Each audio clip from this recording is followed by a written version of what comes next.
अस्सलाम वालेकुम, मैं हूं शहजाद दवान और आप देख रहे हैं ASA TV। आज दो खुशखबरियां हैं। एक तो इमरान खान साहब NA 45 से बहुत बड़ी लीड से विन कर गए हैं, तो ये बहुत बड़ी खुशखबरी थी तमाम PTI के कारकुनान के लिए, इमरान खान साहब के लिए। तो आज इमरान खान साहब लाहौर आए हैं।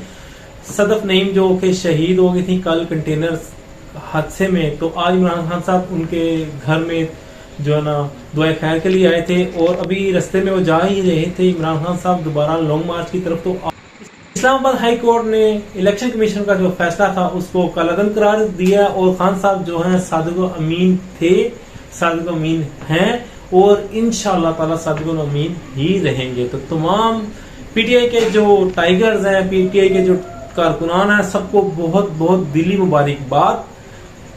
तो अभी खान साहब का काफ़िला जो अपनी राह की तरफ गामजन हो चुका है, तो अल्लाह पाक इसको अपने हिफ्ज़ ईमान में जो है इस्लामाबाद पहुँचाए और पाकिस्तान का हामी और नासिर है। मुझे दें इजाज़त, इंशाल्लाह अगली अपडेट में आपसे फिर मिलेंगे। तब तक के लिए अल्लाह हाफिज़।